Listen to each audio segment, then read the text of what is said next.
Gaza. Even the name evokes a sense of dread, a place defined by conflict, by suffering, by endless headlines of violence.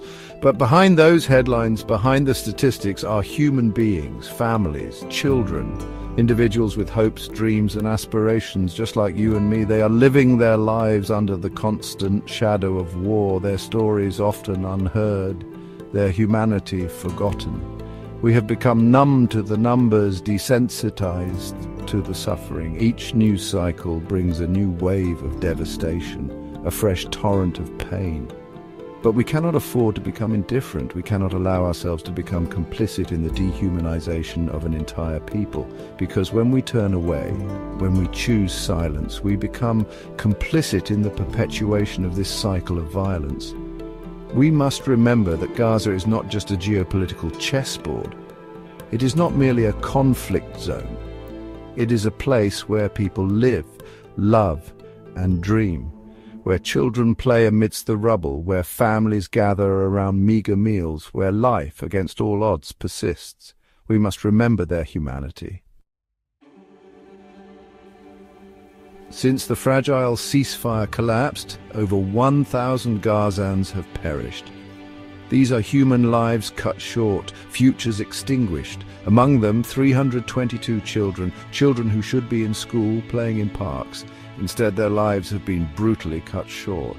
Hospitals, meant to be sanctuaries of healing, have become targets. Medical workers risking their lives have been murdered. Aid convoys carrying vital supplies have been bombed.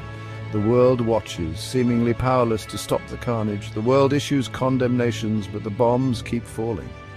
Mass graves stand as a chilling testament to the horrors unfolding in Gaza. The very earth itself seems to cry out in pain. These graves are grim reminders of the world's collective failure.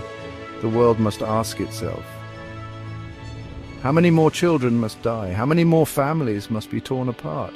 The answer is simple, not one more. Over 100,000 people, forced from their homes in Rafah in just 2 days, herded like cattle towards Al-Mawasi, a so-called safe zone that has been repeatedly bombed. Imagine the terror, the desperation, the utter helplessness of being forced to flee your home, your life, with nothing but the clothes on your back. 64% of Gaza now lives under forced displacement orders or within a so-called buffer zone. These are not just statistics. These are human beings denied the fundamental right to live in safety and dignity. Humanitarian aid meant to alleviate the suffering is blocked at every turn. Food and water supplies dwindle with each passing day. Gaza, once a vibrant tapestry of life, is being systematically transformed into a death trap. The world cannot stand idly by as this humanitarian catastrophe unfolds before our very eyes. Silence is not an option. Inaction is complicity. We must demand access for humanitarian aid, an end to the indiscriminate bombing of civilian areas, and a lasting solution that guarantees the safety and dignity of the Palestinian people. The time for empty words and hollow promises is over.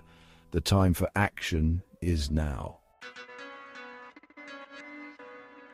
The world watches as Israel expands its operations in Gaza, seizing more land, displacing more families. This is not a new story. It is a tragic echo of a history marked by dispossession and injustice. Plans are being drawn up for the voluntary transfer of Gazans to third countries. This is not a humane solution. It is ethnic cleansing by another name. The United Nations condemns these actions. International human rights groups sound the alarm, but words alone cannot stop the bulldozers. Words alone cannot bring back the dead. The world seems to have run out of words, while Gaza runs out of time. We must ask ourselves a difficult question. Are the people of Gaza not human? Do their lives not matter? Are they not worthy of empathy, of compassion, of the basic right to exist in peace and security? The world's silence is deafening. It is a silence that speaks volumes. It is a silence that shames us all. The UN warns of a darkest time for our common humanity, yet the cruelty continues. We must see the faces behind the statistics. We must hear the cries of the children, the mothers, the fathers. We must understand the depth of their suffering, the magnitude of their loss. We must open our hearts to their humanity. Silence is not an option. We must demand an end to the blockade, an end to the violence, an end to the dehumanization. We must demand that our leaders take concrete steps to hold the perpetrators of these crimes accountable.